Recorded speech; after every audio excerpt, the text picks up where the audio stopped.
বাংলাদেশের সিস্টেমটাই তো খারাপ। আমরা জেল খেটেছি 1 বছর, দেখেছি কারারক্ষী যারা, কারারক্ষী বুঝেন, জেল গার্ড, জেল গার্ডের চাকরি নিতে 8 লাখ 10 লাখ 15 লাখ, এমনকি একজন আমাকে বলেছে 20 লাখ টাকা ঘুষ দিয়েছি। ঘুষ, সরকারি চাকরি নিতে ঘুষ লাগে না এই দেশে? আরে চাকরি কি একটা পাসপোর্ট বানাতে যান হজে যাওয়ার জন্য, দেখেন ঘুষ ছাড়া হয় কিনা? এই দেশে কোন জিনিসটা হয় ঘুষ ছাড়া? তো এখন জেল গার্ডের বেতন কত? তারা রাষ্ট্রের একদম নিম্ন পর্যায়ের এক কর্মচারী, তাকে যদি 20 লাখ দিয়ে চাকরি নিতে হয়, অর্থ প্রথম দিন থেকে মাথায় এই চিন্তা কিলবিল করবে, আমাকে আগে 20 লাখ আদায় করতে হবে, পরের চিন্তা পরে হবে। 20 লাখ এখন বৈধ তরিকায় কেমনে আদায় করবে? আর সারা জীবনের বেতন মিলালেও হয়তো 20 লাখ হবে না, কিন্তু এই 20 লাখ তো লাগবে, কারণ জমি বন্ধক রেখেছে অথবা কারো থেকে ঋণ নিয়েছে, কিভাবে আদায় করবে? তো ও ঘুষ খাবে নাকি? দুনিয়ার জিন ফেরেশতা এসে ঘুষ খাবে? তো সিস্টেমটাই তো গলদ। এই যে পুলিশের চাকরি বলেন, পুলিশের মানুষ গালি দেয় ঘুষখোর। আচ্ছা গালি দিলেন ঘুষখোর, ভালো কথা, ওই বেটা তো চাকরি নিতে পারে না ঘুষ ছাড়া। যার চাকরি নিতেই 20 লাখ 50 লাখ চলে গেল, তাকে তো আগে নিজের এই টাকা তো অর্জনের জন্য চিন্তা করতে হবে, তারপর নয়তো বাকি চিন্তা। আর একবার যদি ওই 20 লাখ আদায়ের ধান্দা মাথায় ঢোকে আর 1 বছর 2 বছর এর জন্য ঘুষ খায়, ওর রক্তের সঙ্গে ঘুষ মিশে যাবে, এরপর ঋণ পরিশোধ করলেও ঘুষ আর ছাড়তে পারবে না। কারণ মজা যদি লোকে একবার পেয়ে যায়, আকাম কুকামা সহজে ছাড়তে পারে না। তাহলে দুনিয়ার সিস্টেমটাই তো বলো। তো বলছিলাম যে এই যে রাষ্ট্রীয় নেতা পরিবর্তন, নেতা নির্বাচনের ক্ষেত্রে ইসলামে সবার মতামত নেওয়া হয় না। ইসলামের মতামত নেওয়া হয় আরবাবুল ইখতিয়ার, নির্দিষ্ট কিছু ব্যক্তির। নির্দিষ্ট কারা? প্রতিটা শ্রেণী, প্রতিটা সমাজের ওই সমস্ত ব্যক্তি যাদের কথা সবাই শোনে, যাদের কথা সবাই মানে, তারা দিনদার, তারা আমানতদার, তারা উল্টাপাল্টা করে না, টাকার কাছে বিক্রি হয় না, এমন লোক প্রত্যেক গ্রামে, প্রত্যেক সমাজে, প্রত্যেক শ্রেণীতে আছে নাকি নাই? আলেমদের মধ্যে নেতৃস্থানীয় লোকেরা, সমাজের মধ্যে নেতৃস্থানীয় লোকেরা, ব্যবসায়ীদের মধ্যে নেতৃস্থানীয় লোকেরা, যাদের মধ্যে তাকওয়া আছে, আমানতদারিতা আছে, দ্বীনের জ্ঞান আছে, এবং কে নেতা হলে সমাজের ভালো হবে এই রাজনৈতিক বুঝো আছে, তাদের সবাইকে একসঙ্গে জমা করা হবে। এদের সংখ্যা যতই হোক, 1 লাখ হতে পারে, 10,000 হতে পারে, এলাকা ভিত্তিক ভিন্ন ভিন্ন হবে, সবাই এক জায়গায় একত্রিত করার পর এরপর তাদেরকে বলা হবে তোমরা মত দাও কাকে নেতা বানালে দেশ, জাতি, মানবতা, ধর্ম সবকিছুর কল্যাণ হবে। তাদের অধিকাংশ যার ব্যাপারে মত দেবে সেই মুসলমানদের নেতা হবে। এই নির্বাচন আর ওই নির্বাচন কি এক হলো? আরে বলেন, এই নির্বাচন ওই নির্বাচন এক হলো? এমনকি একটা ফতোয়া আমি দেই, কিতাবেরই কথা, যদি অনেকে আঘাত পাবেন মনে।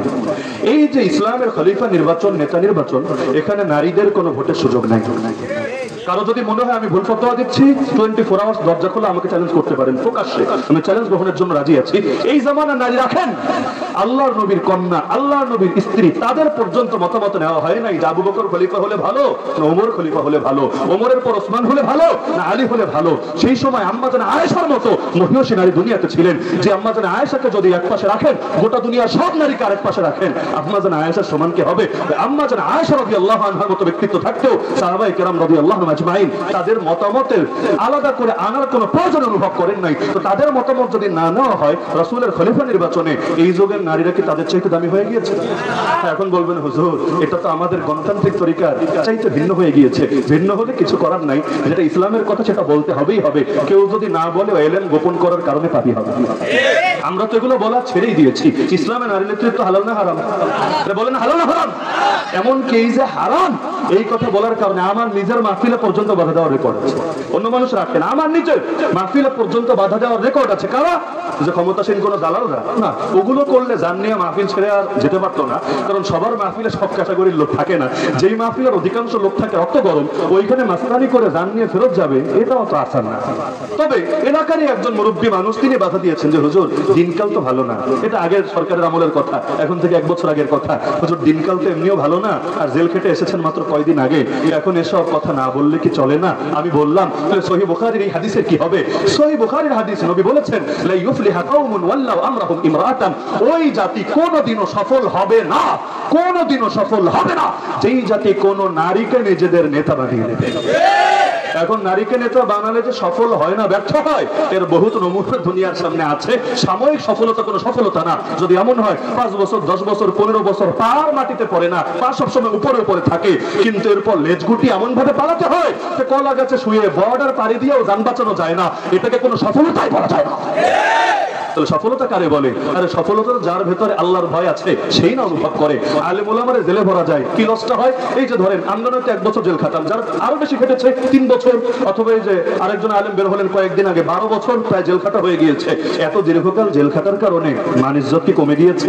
মনে করেন সাইদি সাহেব, আল্লাহ তাআলা তাকে জান্নাতে আলা মাকাম নসিব করুন, মাত্র 1টা বছর যদি আর হায়াত পেতেন, যদি আমরা আশঙ্কা করি তিনি মরেন নাই, তাকে মারা হয়েছে, মানে স্বাভাবিক মৃত না বরং তিনি শহীদ হয়েছেন। মনে করেন আরেকটা বছর যদি তিনি হায়াত পেতেন, এখন যদি মুক্ত হয়ে বাইরে মাহফিল করতে আসতেন, তাহলে মাহফিলে তো লোক হতো না, তাই না? লোক তো হইতো না মনে হয়, নাকি নাকি আগের চাইতে 50 গুণ বেশি হতো? এই যে মাওলানা মামুনুল হক সাহেব, কি নিকৃষ্ট এক মামলা দিয়ে আল্লাহর বান্দাকে 3 বছর জেল খাটানো হয়েছে। মানে যার চাইতে জঘন্য কোনো মামলা হতেই পারে না, আর্থিক কেলেঙ্কারির চাইতেও কিন্তু বড় জঘন্য এই মামলা। কিন্তু এই 3 বছর পর বের হয়ে এখনো মাহফিলও না, পথ সভা, রাজনৈতিক সমাবেশ করছেন। আজকে আর কালকে চিত্র দেখেন, আপনাদের বাহুবল বলেন, মাধবপুর বলেন, আপনাদের পার্শ্ববর্তী এলাকা, আজকে সিলেট মৌলভীবাজার বলেন, জগন্নাথপুর বলেন, সুনামগঞ্জ বলেন, এক এক জায়গায় দেখেন আরে ক্যামেরা পর্যন্ত কাভার করতে পারছে না যে কত বিপুল পরিমাণ মানুষ একত্রিত হয়েছে। অথচ কোনো মাহফিলও না, রাজনৈতিক সভা, হয়তো 5-10 মিনিট এসে কথাবার্তা বলবেন, তাও কোনো বিষয় ভিত্তিক বয়ান না, কিছু রাজনৈতিক বার্তা জাতিকে দিয়ে যাবেন, তাও যে সুন্দর করে আয়োজন আছে এমন না। রোদের মধ্যে, বৃষ্টির মধ্যে মানুষ এই ভিজে ভিজে রোদে পুরে পুরে কি পরিমাণ কষ্ট করছে। ইজ্জত দেওয়ার মালিক আল্লাহ, জেলে ভরে কি সেই ইজ্জত কেড়ে নেওয়া যাবে? তাহলে প্রতিটা ক্ষেত্রেই তাহলে ইসলামের খলিফা যিনি হন, তিনি নির্বাচিত হন যাদের মাধ্যমে, এই ক্ষমতা যাদের আছে তারা পাপী হবে। কেন? সবাই মিলে তোমরা নির্বাচন করলে না কেন? আর 2 নম্বরে আহলুল ইমামা, যাদের নিজেদের নেতৃত্বের যোগ্যতা আছে, নেতা হওয়ার যোগ্যতা আছে, তারা নেতা হওয়ার জন্য, উম্মার হাল ধরার জন্য যদি এগিয়ে না আসে, তারাও পাপে পাপী হবে। এই 2 শ্রেণীর উপর পাপ থাকবে। এই যে খেলাফত নাই গোটা উম্মার মধ্যে 100 বছর ধরে, ফরজে কিফায়া তরকের কারণে আমরা সকলেই দায়বদ্ধ এর জন্য। সরে আকায়েদ খুললেও পাবেন নাসবুল ইমামি ওয়াজিবুন, মুসলমানদের খলিফা নির্ধারণ করা আবশ্যক। তাহলে এরকম এক খলিফাই হবেন আল্লাহর খলিফা মাহদি, আল্লাহ যাকে পাঠাবেন নেতৃত্বের সংকট পূরণ করার জন্য। এখন শেষ করি, সময় যেহেতু শেষ। কিভাবে বুঝবেন মাহদি কবে আসবেন? অনেকে হলো সাল হিসাব করে করে দেয়। আমার এদের দেখলে প্রচুর হাসি আসে।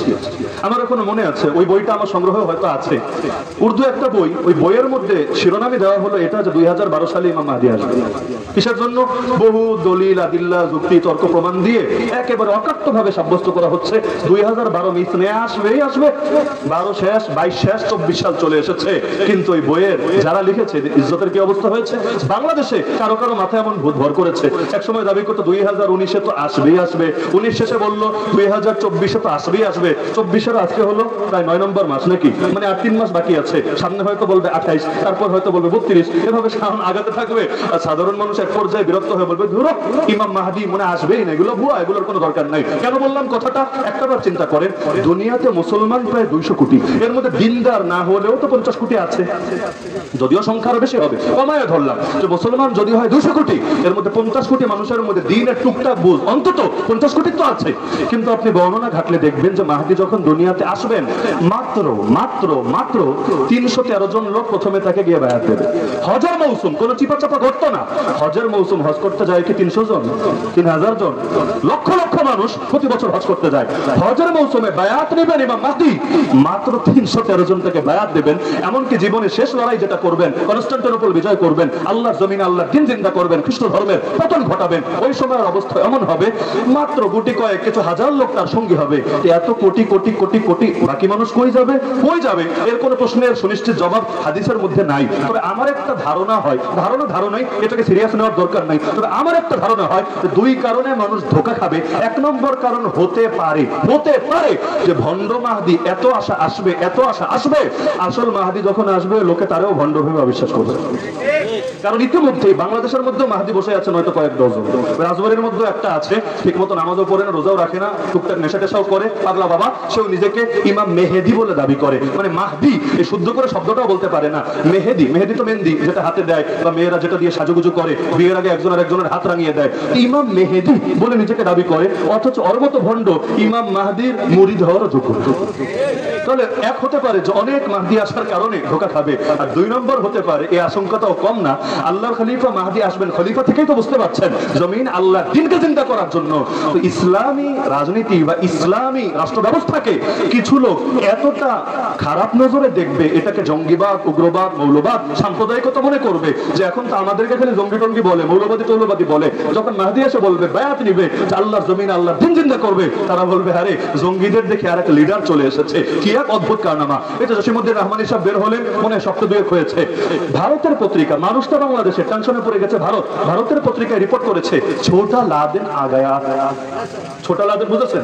মানে উসামা বিন লাদেনকে তাকে বলছে বড় লাদেন, যদিও উসামা বিন লাদেন, বিন মানে হইল পুত্র, তো উসামা বিন লাদেন মানে হইল লাদেনের বেটা, লাদেনের পুত্র। আবার লাদেন তার আব্বাও না, লাদেন হলো তার দাদা, লাদেন তার দাদা। উসামার বাবার নাম মোহাম্মদ, মোহাম্মদের বাবার নাম হলো লাদেন। তো গালি দিবে নাতিরাতে পাগলা, দাদারা টানছিস কোন দুঃখে?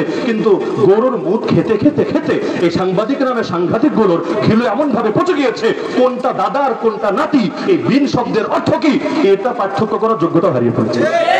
এখন তারে বানিয়েছে বড়া লাদেন, আর বাংলাদেশের এক হুজুরে বানিয়েছে ছোটা লাদেন। এক হুজুর নিয়ে এত রিপোর্ট কিসের জন্য? তার মানে এই হুজুর যে এতকাল জেলে থেকে ছিল বোঝাই যায় কার প্রেসক্রিপশনে থেকে ছিল, এগুলোর পেছনে মূল কলকাঠি কারা মেরেছিল। তো ওরা যদি কলকাঠি না মেরে, ওদের তো টেনশন আসলো কোন দুঃখে। তো যে প্রসঙ্গে বলছিলাম যে আল্লাহর খলিফা মাহদী এসে যখন দিন কায়েমের কথা বলবেন, অনেকে তো জঙ্গিবাদের গ্রন্থ খুঁজে পাবে। এই যে আমরা বাংলাদেশে যে আন্দোলনটা হলো গত মাসে, আন্দোলন যারা করেছে তারা কি নাস্তিকতা প্রতিষ্ঠার জন্য আন্দোলন করেছে? আমি এটা বলে আলোচনা ইতি টানছি, এই বাংলার জমিনে বারবার বারবার বারবার মুসলমানদের আন্দোলনগুলো কেড়ে নেওয়া হয়েছে, বেহাত হয়ে গিয়েছে বিভিন্ন চেতনার ব্যানার দিয়ে। 1971 সালে বাংলার জমিনে যারা মুক্তিযুদ্ধ করেছে, এমন শত শত হাজার মুক্তিযোদ্ধা আজও জীবিত আছে নাকি নাই? আপনাদের ব্রাহ্মণবাড়িয়া খুঁজলে অন্তত কয়েক ডজন জীবিত মুক্তিযোদ্ধা খুঁজে পাওয়া যাবে নাকি যাবে না?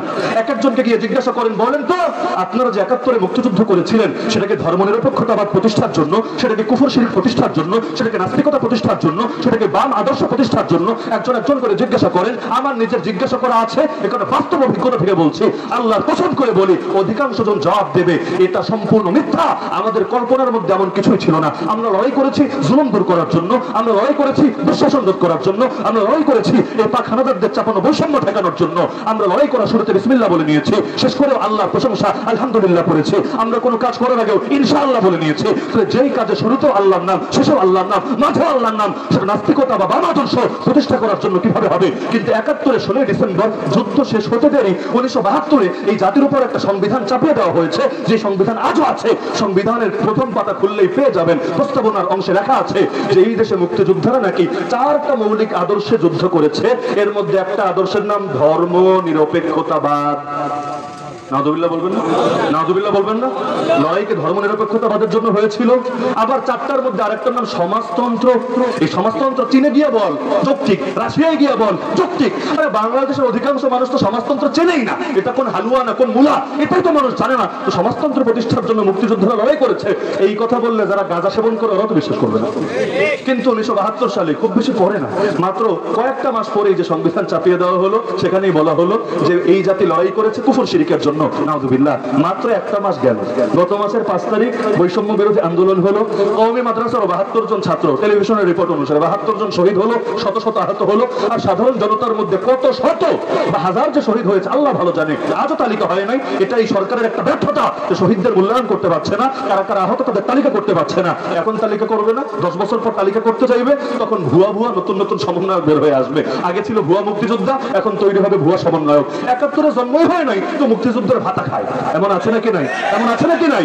এইবার আন্দোলনে কোনো খবরই নাই, তো সমন্বয়ক পরিচয় দিয়ে হেল্পাররে মারে, এরে ঘুষায়, অরেই করে, এই মাস্তানি সেই মাস্তানি করে। মাত্র কয়দিনই যদি এগুলো তৈরি হয়, এখনই তালিকা নেওয়া হয়, আগামী কয়দিন পর কি হবে আল্লাহ ভালো জানে। যে প্রসঙ্গে বলছিলাম, মাত্র কয়দিন হলো, এখন কি বলা হচ্ছে জানেন? এই আন্দোলন হয়েছে তাতে কি? আন্দোলনে হুজুররা ছিল, ইসলামী দলগুলো ছিল, তাতে কি? এটা আন্দোলন পর্যন্তই। কিন্তু তাই বলে এই দেশকে ইসলামী রাষ্ট্র হতে দেওয়া যাবে না। বলবেন এই কথা কে বলেছে? আপনি বানিয়ে বলছেন? না, আমি প্রমাণ সহকারে বলতে পারবো, বানিয়ে না। একটা প্রমাণে শুধু আপনাদের এখানে দেখিয়ে দেই, যেহেতু কথা প্রসঙ্গে আসলো। বর্তমান সরকার, মানে যেই সরকার আমাদের ক্ষমতায় আছে, এই সরকারের প্রধান উপদেষ্টার নামও তো আপনাদের জানা আছে, নাম বলার দরকার নেই। সেই প্রধান উপদেষ্টার অন্যতম বিশেষ সহকারী যাকে বানানো হয়েছে, বিশেষ সহকারী বুঝেন, মানে তারে তিনি সাহায্য করবেন, প্রধান উপদেষ্টার একজন খাস লোক বানানো হয়েছে কাকে? মাহফুজ আব্দুল্লাহ নামের এক সমন্বয়ককে। আল্লাহর বান্দারা কি এক সময় ইসলামী রাজনীতির ছাত্র সংগঠন করতো, ভালো কথা, কিন্তু পান্তাবাদ পচলে বেশি গন্ধ হয় না, বিরিয়ানি পচলে বেশি গন্ধ হয়। একসময় ইসলামের রাজনীতি করতো, ভালো কথা, কিন্তু এখন এমন পচে গিয়েছে, তার নিজের কথা আমি হুবহু বলছি। তার এক জায়গায় এসে লিখেছে, ইসলামপন্থীদের রাষ্ট্রকল্প ও সামাজিক ফ্যাসিবাদের বিরুদ্ধেও ছিল আমাদের অবস্থান। ফলে এই গণ অভ্যুত্থান প্রক্রিয়ায় এ সকল শক্তিগুলোকে জনগণের অংশ হিসাবে স্বাগত জানালেও কোনোভাবে জনগণের রাজনৈতিক সাংস্কৃতিক নেতৃত্ব এদের কাছে যেন না যায়, সেই লড়াই জারি রাখতে হবে। ইসলামপন্থী যারা, ইসলামপন্থী বলতে কাদের কাদের বোঝায় আমার মনে হয় ব্যাখ্যা করে দেওয়া লাগবে না। ইসলাম পন্থীদের রাষ্ট্রকল্প আবার কি? খেলাফত। ইসলাম পন্থী যারা, তারা ভিন্ন কোনো তন্ত্রমন্ত্রের জন্য লড়াই করে না, তাদের রাষ্ট্রকল্পনার নামই হলো খেলাফত। তো বলে দিচ্ছে আন্দোলন করেছে, ওয়েলকাম ওয়েলকাম, তবে তোমাদের হাতে যাতে জাতির নেতৃত্ব না যায় এর জন্য সজাগ থাকতে হবে। এমন লোক যদি প্রধান উপদেষ্টা সহকারী হয়, তাহলে আগামী দিনে হুজুরদের বিরুদ্ধে, দিনদারদের বিরুদ্ধে ষড়যন্ত্র কোন জায়গা থেকে হবে চিন্তা করেন। একবার ষড়যন্ত্র চলে শাহবাগ শরীফ থেকে, আরেকবার চলবে যমুনা ভবন থেকে। লেকিন মানুষ এখান থেকে উত্তরণ করবে কিভাবে? আরেক জায়গায় সে লিখে দিয়েছে, শাপলার নামে মেরুকরণও মেনে নেওয়া হবে না। শাপলা চত্বরে যে রক্ত দিয়েছে আমরা 2013 সালে, এটাকে নিয়ে মেরুকরণ করা যাবে না, মেরুকরণ করতে হবে তাদের চেতনার নামে। আরেক জায়গায় লিখেছে, এখানে ইসলামী একটা সুনির্দিষ্ট দলকে টার্গেট করে নতুন করে জমাত পুরাতন ভাবাদর্শিক দ্বন্দ্ব উস্কে দিয়ে মুজিববাদীদের মাঠে সুযোগ করে দিচ্ছে। জমাত হল আওয়ামী লীগের অল্টার ইগো, জমাত নাই তো মুজিববাদীদের কোনো নিশানাও নাই। মানে জমাতের দমায়া দিতে হবে, তাহলে মুজিববাদী মানে হলো লীগ যারা আর কি মুজিবের চেতনার অধিকারী, তারাও ক্ষমতা পাবে না। তো জামাত ইসলামের বিরোধিতা কেউ বিভিন্ন কারণে করতে পারে। কেউ যদি কোনো মাসালা বা আকীদার কারণে করে, হুজুর মানুষ হয়ে, সেটাকে একভাবে বিবেচনা করতে হবে।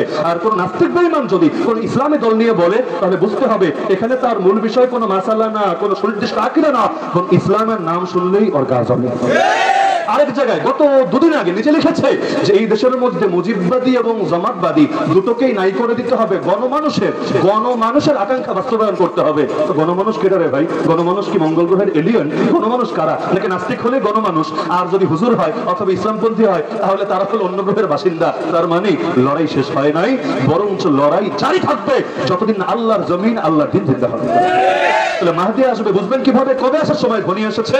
আল্লাহ রাসূল বলেছেন মাহদী এসে দুনিয়াকে ইনসাফ দিয়ে ভরে দেবে, যেমন সেটা পূর্বে জুলুম দিয়ে ভরে গিয়েছিল। তার মানে যখন দেখবেন জুলুম অনেক বেশি বেড়ে গিয়েছে, তখন বুঝবেন মাহদী আসার সময় ঘনিয়ে এসেছে।